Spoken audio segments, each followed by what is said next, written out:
하나님 말씀은 욥기 42장 10절에서 15절까지 말씀입니다. 구약 성경 804쪽입니다. 욥기 42장 10절에서 15절까지 말씀 제가 읽겠습니다. 욥이 그의 친구들을 위하여 기도할 때 여호와께서 욥의 공경을 돌이키시고 여호와께서 욥에게 이전 모든 소유보다 갑절이나 주신지라. 이에 그의 모든 형제와 자매와 이전에 알던 이들이 다 와서 그의 집에서 그와 함께 음식을 먹고 여호와께서 그에게 내리신 모든 재앙에 관하여 그를 위하여 슬퍼하며 위로하고 각각 게시타 하나씩과 금고리 하나씩을 주었더라. 여호와께서 욥의 말년에 욥에게 처음보다 더 복을 주시니 그가 양 14,000과 낙타 6,000과 소 1,000결이와 암낙이 1,000을 두었고 또 아들 7과 딸 3을 두었으며 그가 첫째 딸은 여미마라 이름하였고 둘째 딸은 그시아라 이름하였고 셋째 딸은 게렌합북이라 이름하였으니 모든 땅에서 욥의 딸들처럼 아리따운 여자가 없었더라. 그의 아버지가 그들에게 그들의 오라비들처럼 기업을 주었더라. 아멘. 담임 목사님 나오셔서 말씀 선포하시겠습니다. 네, 오늘은 교회력으로 성령 강림절 후 23번째 주일입니다. 이 시간에 이 주일 교회력으로 주신 말씀인 욥기 42장에서 말씀을 봉독을 했습니다. 이 말씀을 중심으로 해서 교회 설립의 달을 지나며 라는 제목으로 설교 말씀을 드리겠습니다. 저나 여러분이나 어려운 시절을 겪을 때면 욥기를 읽어보라는 말씀을 여러 번 들어보았고 또 마음에 남아서 저도 군에 다녀오고 다시 신학교에 복학을 해서 참 집안에 여러 가지 어려운 문제들이 있고 공부를 할 때 욥기를 열심히 탐독했던 기억이 있습니다. 정말 욥기를 읽어보면 지독하게 어려운 시련을 극복한 한 신앙인의 일대기가 기록이 돼 있어요. 그래서 그 어떤 의미에서든 시련의 골짜기를 지나는 사람들에게 꼭 읽으라고 권하고 또 그 말씀을 읽으면서 새 힘을 얻고 회복이 된 사람들의 간증이 많습니다. 그래서 목사님들이나 혹은 신앙의 선배들이 어려운 시련을 겪고 있는 성도들을 보면 함께 기도하면서 꼭 욥기를 읽으십시오라고 권면하곤 합니다. 이렇게 욥기는 어렵고 고통스러운 고난과 시련을 지나는 성도들에게 주시는 은혜의 말씀입니다마는 그러나 처음부터 마지막까지 꼼꼼히 읽어보면 그것을 포함해서 그보다 훨씬 넓고 깊은 하나님의 은혜가 담겨져 있는 것을 발견하게 됩니다. 어려운 시기를 이겨내는 신앙뿐만 아니라 그보다 먼저 언제나 하나님 은혜 안에서 사는 성도의 신앙생활에 대한 대단히 소중한 가르침을 담고 있습니다. 지난번 10월 첫 주일 교회 설립 기념 주일에 욥기의 1장 앞부분의 설교 말씀을 드렸는데 오늘은 이제 그 말씀에 이어서 욥기 마지막까지 이어지는 부분을 설교 말씀 드리려고 합니다. 이번 주간에 가정에 돌아가시면 10월 첫 주일 설교와 또 이번 주일 설교를 함께 이어서 들어주시면 은혜가 되리라고 생각을 합니다.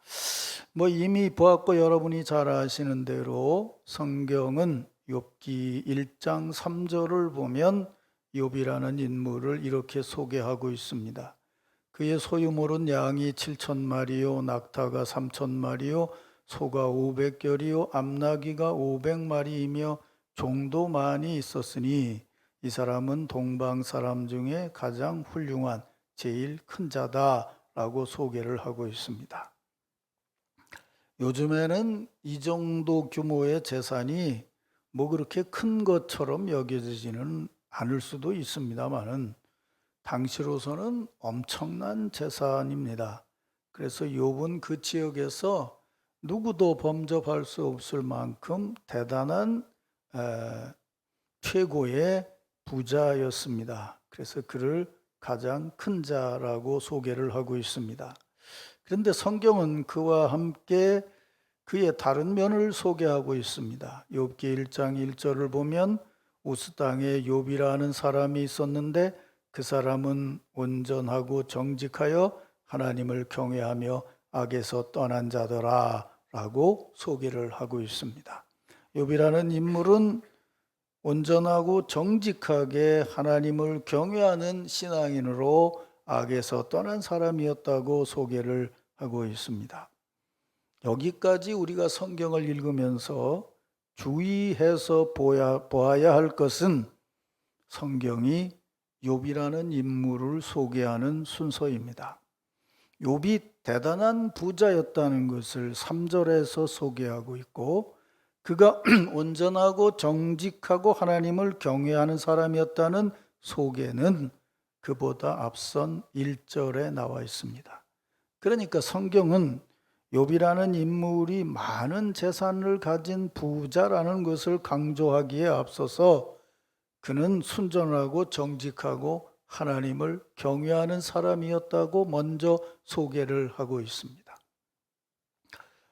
우리가 사는 이 남천동이라는 동네가 부산 옛날 부자들이 많이 사는 동네라고 그래요.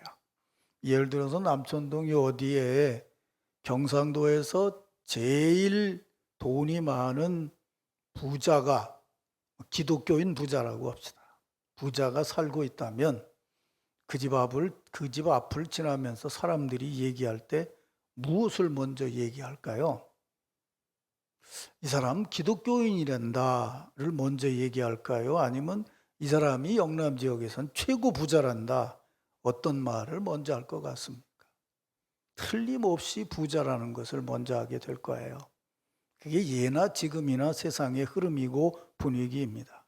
그런데 성경은 욥이라는 인물을 소개할 때에 그 사람이 순수하고 정직하게 하나님을 경외하고 악에서 떠난 자라는 것을 먼저 소개하고 있어요.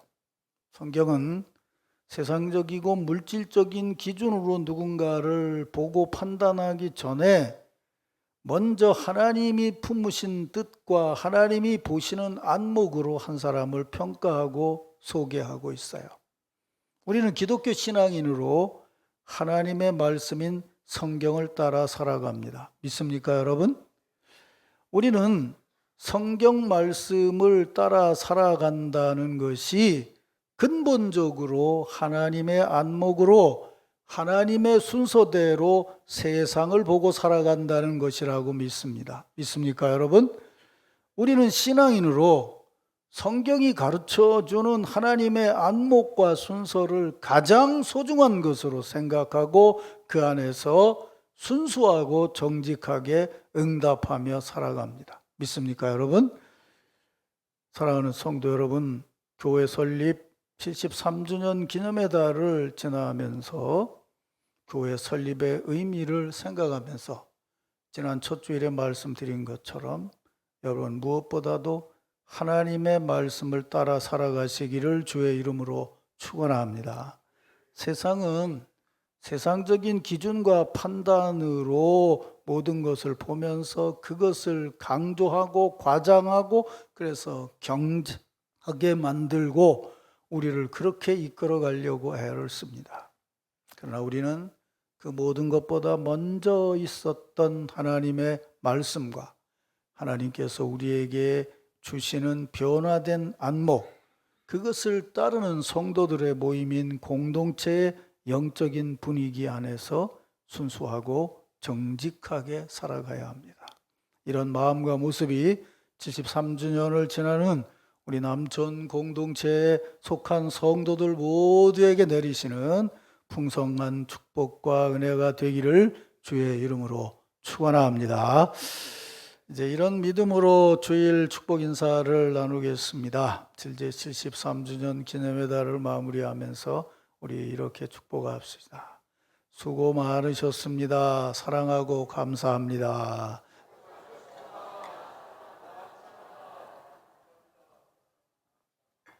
우리 성경 말씀대로 살아갑시다. 하나님의 안목으로 세상을 봅시다. 순수하고 정직하게 살아갑시다.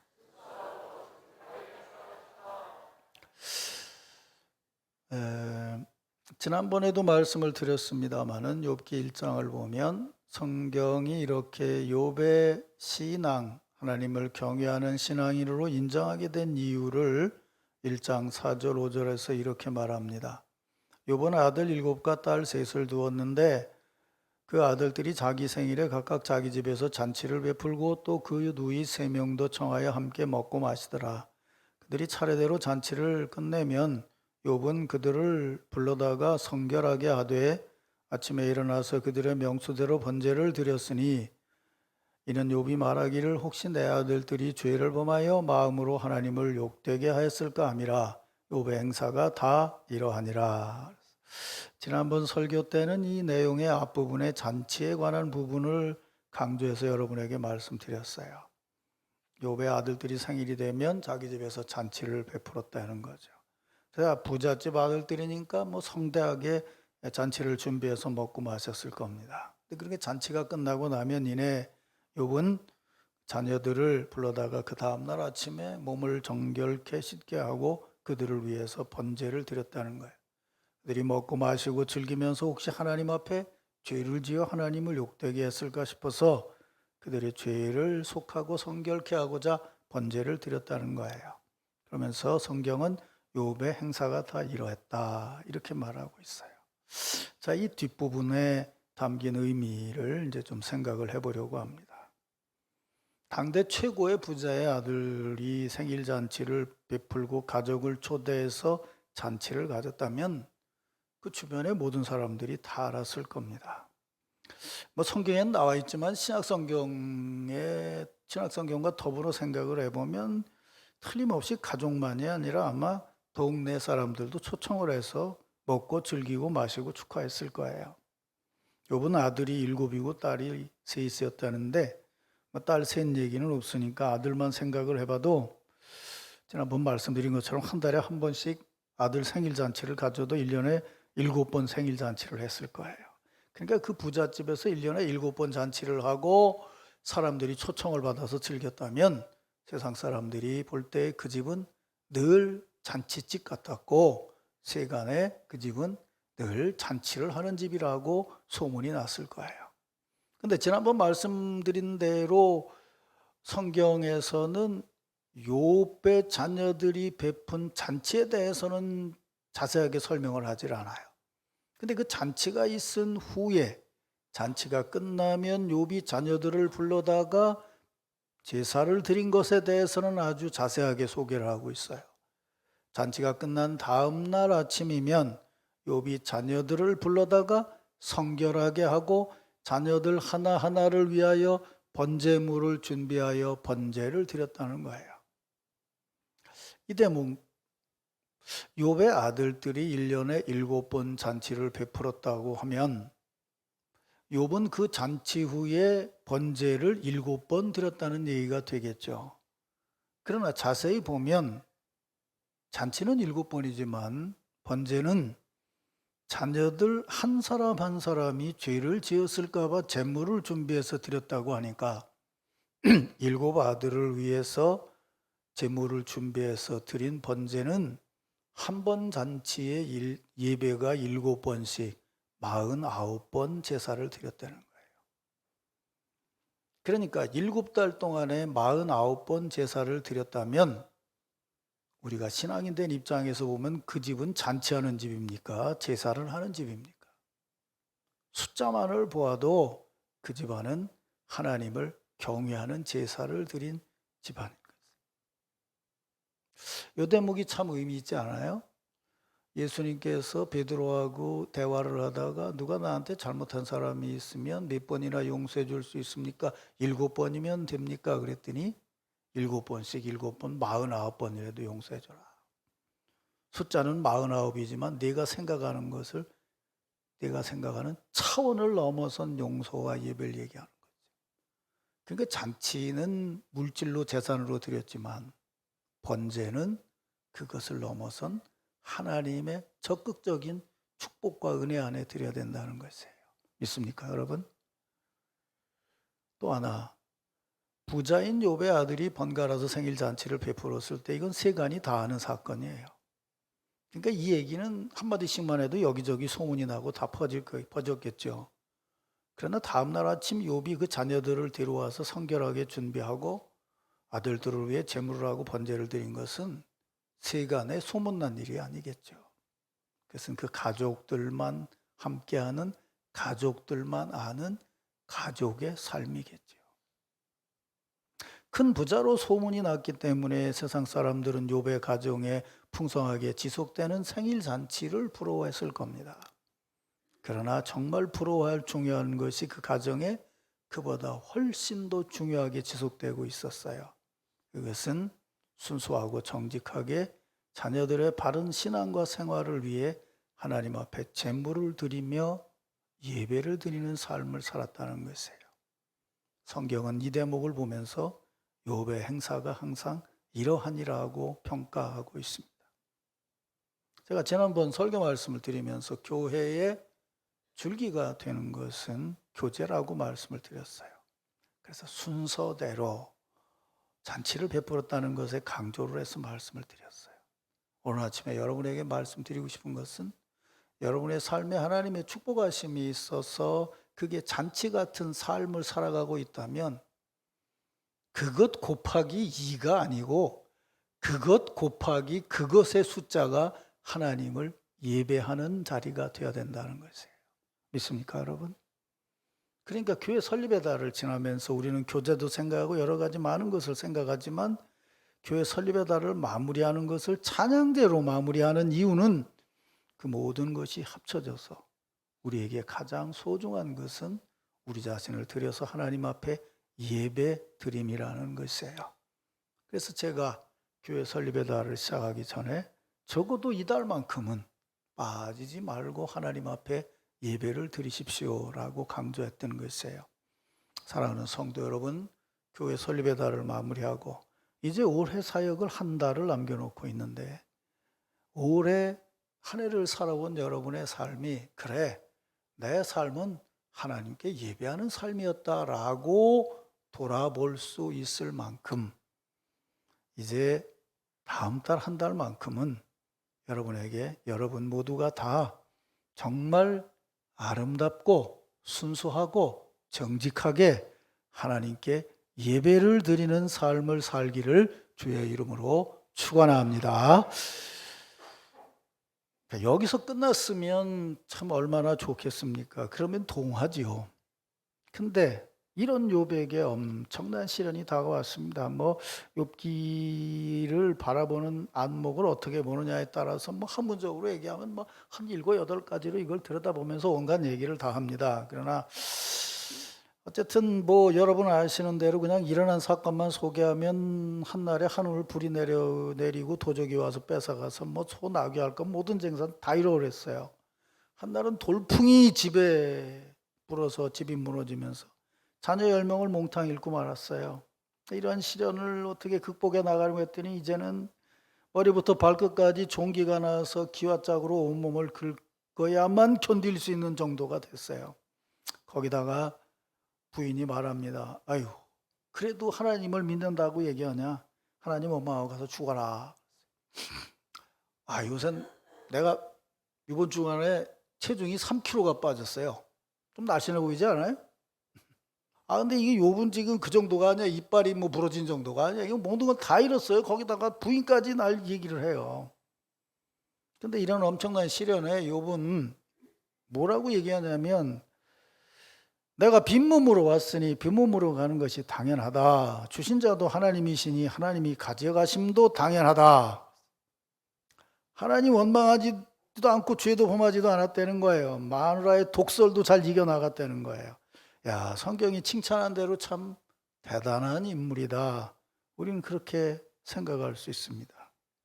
그런데 그렇게 잘 이겨나가던 욥이 흔들리기 시작을 해요. 친구들이 다녀간 다음에 성경을 보면 뭐라고 그러냐면 욥이 자기 생일을 저주했다고 그래요. 그 고통스러운 사건이 부딪히는 순간, 그 기억이 생생하게 살아있는 순간, 아내의 저주를 통해서 되새겨지는 순간에도 욥이 이겨나갔는데 친구들의 방문 후에 그 신앙이 흔들렸다는 거예요. 왜 그랬을까? 이 대목을 해석하는 것이 참 학문적으로 여러 가지 얘기가 있어요. 그 어려운 시련 중에 나는 하나님을 믿습니다. 나는 하나님의 은혜로 이겨나가겠습니다. 그렇게 결심하고 이겨나가는데 친구들이 왔 다음에 이게 흔들렸다는 거예요. 근데 이 세 명의 친구가 욥을 위로하러 왔다고 하는데 그들이 얘기하는 골자는 접근 방법은 세 가지가 다르지만 내용은 이거였습니다. 난 자네가 부자로 살 때 난 자네가 참 진실한 신앙인인 줄 알았네. 근데 오늘 와서 자네 꼴을 보니까 그동안 내가 겉으로 보면서 자네를 생각했던 거하고 자네 속이 달라진 것 같네. 자네가 정말 하나님을 그렇게 잘 경외하는 사람이라고 한다면 어떻게 이렇게 고통스럽고 무서운 시련이 올 수 있겠나. 이건 우리는 모르지만 틀림없이 자네가 죄를 지어서 그런 것 같으니까 하나님 앞에 회개하게. 그러면 하나님께서 회복을 시켜줄게나 숨겨줄 거네 라고 조언을 했다는 거예요. 이게 위로요. 여러분 이렇게 말하면 위로같이 들려요? 어떻게 생각하세요? 내가 지금 한번 생각해 보세요. 내가 지금 막 지독하게 아파갖고 누워있는데 어떤 사람이 와가지고 자네가 건강할 때 난 자네가 신앙이 참 좋은 줄 알았는데 오늘 와서 보니까 아닌 것 같네.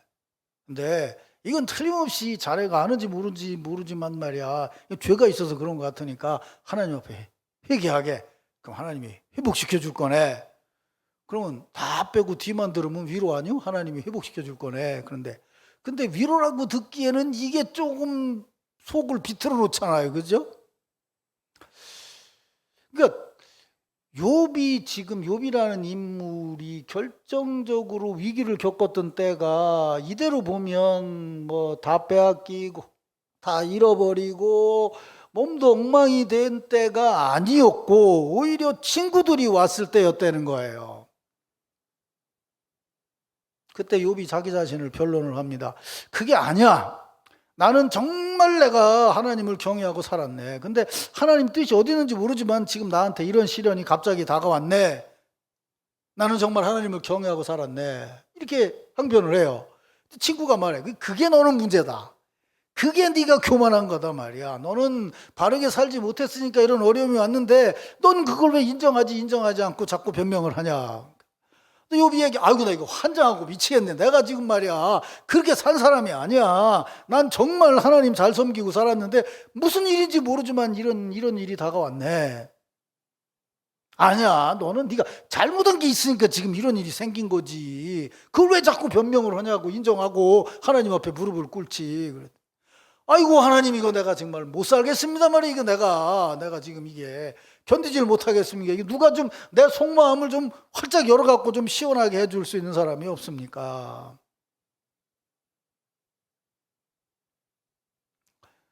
저나 여러분이나 욥이나 이런 경우가 되면 이렇게 끌려갈 수밖에 없을 거예요. 근데 이제 여기에 문제가 있다는 걸 봐야 된다는 거죠. 친구들이 오기 전까지는 어려움이 없어도 하나님을 경외하는 신앙으로 어떻게든 이겨나가려고 했어요. 친구들이 얘기를 해요. 한 사람 얘기하고 두 사람 얘기하고 세 사람 얘기하니까 잘 들여다보면 하나님을 경외하는 마음으로 친구들을 대한 게 아니고 친구들이 말한 거에 의해서 응답을 하면서 어느 틈엔지 친구들의 논리를 따라가고 있다는 거예요. 제가 요즘 르네 지라르라고 하는 이름이 참 지랄 같은데 학자 책을 지금 계속 연구하고 있어요. 저번에 말씀드렸잖아요. 사람의 삶은 모방이다. 모방이라는 얘기를 할 때 잘 따라갈 수 있으면 선한 모방이지만 따라갈 수 없게 되면 경쟁이 된다는 거예요. 안 나와 있지만 이 친구들이 이런 얘기를 할 때는 똑같이 일했는데 욥은 엄청난 부자가 되고 친구지만 자기는 제대로 살지를 못했던 게 아마 남아 있었을 거예요. 그런데 갑자기 와서 보니까 뒤집어졌어요. 그러니까 이제 얘기를 하는 거예요. 네가 하나님 잘 믿는 줄 알았더니 잘 믿는 거 아니다. 너 봐라라고 얘기하는데 한 사람 얘기하고 두 사람 얘기하고 세 사람 얘기하는 동안에 경쟁과 모방의 현상이 생겨지기 시작했다는 거예요. 자기는 그렇게 안 살았다고 생각했는데 그 순간에 욥도 모방하게 됐다는 거예요. 그러니까 지금 신앙을 강조하는데 신앙으로 신앙을 얘기하는 게 아니고 세상적인 모방으로 신앙을 얘기하는 순간 신앙인은 무너지게 된다는 거예요.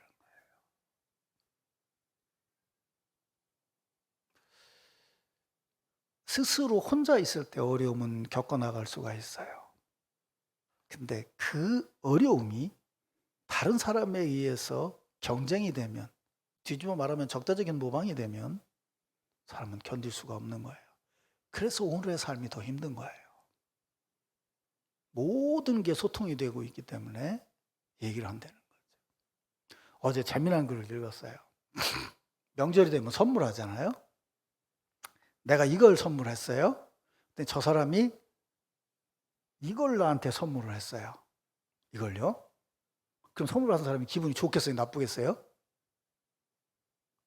선물을 전혀 안 받아보셨구만. 아니 나는 이걸 선물했는데 넌 왜 이걸 선물하냐 그래갖고 네가 날 무시한 거 아니냐고 무시를 한다는 거예요.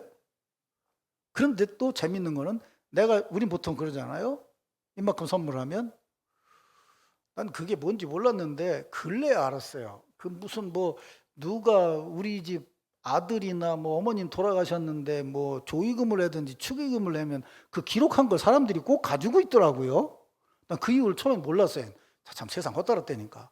왜 그런가 그랬더니 그 금액을 보고 맞춰서 하더구만. 거기에 그 진리가 있더구만. 근데 이걸 샀는데 똑같은 거 이걸 선물했어요. 그러면 이걸 받으면서 그래 그렇지라고 얘기하지만 안 그렇다는 거예요. 사람들이 똑같은 걸 받고 똑같은 걸 선물하면요 받으면서 뭐라고 얘기하냐면 야 정말 정성 없는 놈이다. 어떻게 똑같은 걸 주냐 라고 말한다는 거예요. 근데 더 재밌는 건요, 내가 이걸 선물했는데 이렇게 왔어요. 선물이. 보통 사람 같으면 야, 이 사람이 나를 정말 참 내 선물을 귀하게 생각하고 더 귀한 선물로 준다라고 받아들일 수도 있지만 이렇게 오면요 어떤 사람이 이렇게 받아들인다는 거예요. 이 자식이 지가 돈이 조금 많다고 나를 무시하고 있네. 이 자식이 말이야 내가 요만큼 선물하는데 저는 큰 걸 선물하면서 나를 무시해? 그래 네가 부자라고? 이게 타락한 이후의 인간의 삶의 모습이라는 거예요. 그래서 우리는 하나님을 믿고 살아야 돼요. 믿습니까 여러분? 우리 자신의 생각으로는요 무슨 말을 어떻게 해도 시비를 걸려면 다 걸게 돼 있다는 거죠. 얘기하면 변명하면요 계속 이어지게 돼요. 그래서 처음엔 좋은 말로 하다가 나중에 교회 안에도 똑같아요. 어느 틈엔지 내가 신앙적으로 변명하는 것이 신앙적인 변명이 아니고 사실은 모방과 경쟁의 변명이 될 수 있다는 거예요. 그래서 욥이 그렇게 무너지는 걸 하나님이 그냥 보시질 않는 거예요. 폭풍 중에 그에게 와서 말씀을 하세요. 욥기 38장부터 41장까지 긴 내용이 있는데 그 내용을 정리해 보면 이거예요. 너는 지금 변론하고 애쓰고 있는 너 자신을 믿지 말고 지금까지 네가 믿어왔던 하나님, 너를 인도한 하나님을 다시 보고 분명하게 믿어야 된다라고 말씀하세요. 있습니까 여러분? 그때 그 말을 듣고 욥이 회개를 해요. 네가 말이야 죄를 졌기 때문에 벌을 받았으니까 회개하라, 이 말에 회개가 나온 게 아니고요 하나님 말씀 앞에 이렇게 회개. 하나님이 전능하신 분이신데 내가 무지한 말로 그거를 가리는 일을 했습니다. 부족해서 깨달을 수 없는 제가 헤아릴 수 없는 하나님의 경륜을 함부로 말하였나이다. 내가 주의 말씀을 듣고 깨닫겠나이다.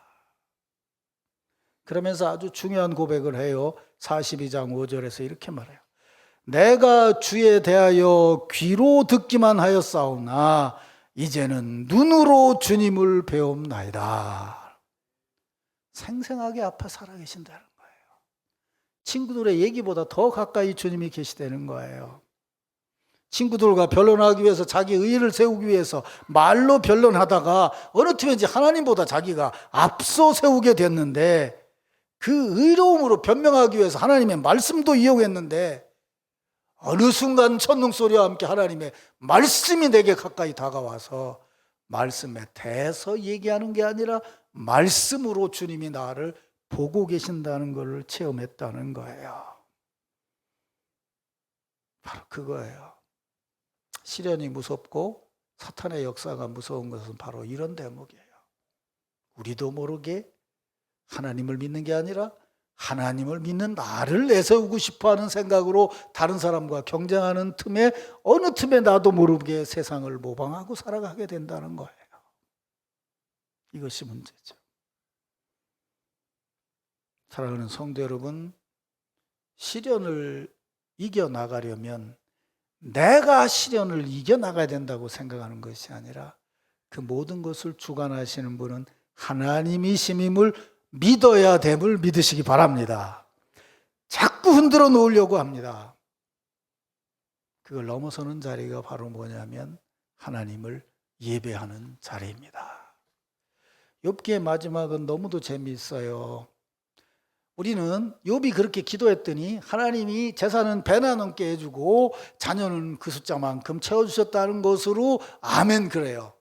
아니에요. 그보다 먼저 봐야 될 게 있어요. 그 회복 전에 뭐가 나오는 줄 아세요? 하나님이 그 엉망진창되어 있는 그 상태에 욥을 어떻게 세우시냐 하면 욥의 잘못을 지적하려고 했던 친구들에게 얘기를 해요. 내 종 욥에게 가서 너희를 위하여 번제를 드리라. 내 종 욥이 너희를 위하여 기도할 것인즉 내가 그를 기쁘게 받으리라. 뭐가 보이세요? 예배자의 회복이 보이잖아요. 그렇죠? 그 엉망이 됐는데 너 엉망이라는 걸 지적했던 사람들에게 말해요. 너희가 욥에게 가서 그와 더불어 예배를 드려라. 내가 너를 기쁘게 보리라. 그 후에 하나님의 회복하심이 있어요. 사실은 그 회복도 여성신학자들 같으면 굉장히 중요한 걸 보게 되죠. 앞에서는 아들 7에 딸 셋인데 아들 7만을 위해서 제사를 드렸다는 얘기가 나와요. 시련을 겪고 회복된 다음에 7에 셋을 낳았는데 성경은 재미있게 그 세 딸의 이름을 지어줬다는 얘기가 나와요. 남자, 여자의 인격적인 거를 새롭게 볼 수 있는 새로운 가정이 되었다는 거를 얘기하죠. 여성신학자들이 좋아할 대목 아니에요? 어쨌든 중요한 것은 그거예요. 잘 나가던 시절에 하나님 앞에 제사를 드렸던 욥, 고난의 시절에도 여전히 신앙을 유지하려고 했던 욥, 그러나 친구들의 얘기로 그 얘기와 더불어서 신앙이 흔들렸던 욥, 그러나 하나님의 말씀으로 다시 회복된 욥, 그는 지금 친구를 위해서 예배를 인도하는 자리에 서 있다는 것이에요. 이것이 하나님을 경외하는 신앙의 축복인 것이에요. 사랑하는 성도 여러분, 교회 설립 73주년을 지나면서 특별한 어려움이 없는 한 오늘에 이르기까지 매주일 이곳 처음 예배당, 처음 미국에서 온 노인의 가정부터 시작을 해서 첫 예배당을 짓고 그 뒤로 3번을 이렇게 예배당을 옮겨오는 과정에 매주일 이곳에서 하나님 앞에 예배를 드렸어요. 믿습니까, 여러분? 그 이어지는 행위, 우리 교회의 예배가 항상 이러하더라. 이게 우리에게 쓰여진 하나님의 말씀인 것이죠. 사랑하는 성도 여러분, 삶의 변화는 누구에게나 있습니다. 올라갈 때가 있으면 내려갈 때가 있고, 왼쪽으로 갈 때가 있으면 오른쪽으로 갈 때가 있는 거예요. 내가 우리 딸에게 늘 얘기해요. KTX 타봐라. 부산에서 서울 갈 때는 1호차가 제일 앞이지만 서울에서 부산 내려올 땐 1호차가 제일 뒤니라. 인생 그런 거 아니겠어요? 살아보면. 그것에 의해서 순위를 정하려고 하면 그건 세상의 모방이에요. 우리는 우리의 삶의 모든 순서와 모든 것을 하나님이 주관하시는 줄로 믿는 신앙인들이에요. 그렇게 우리의 삶의 가장 우선순위는 하나님을 예배하는 것이에요. 그래서 오늘 우리는 새 주간을 시작하면서 첫날 첫 시간 주님 앞에 나와 예배를 드리고 있어요. 앞에서 말씀드린 대로 교회 설립 73주를 지나면서 이제 마지막 달에 들어서게 될 때에는 정말 올 한 해를 예배로 마무리했다고 스스로 여러분 자신을 보고 얘기할 수 있도록 매 예배 시간마다 진실함과 순수함과 성실함이 담겨져 있는 그런 예배자들이 되시기를 주의 이름으로 축원합니다.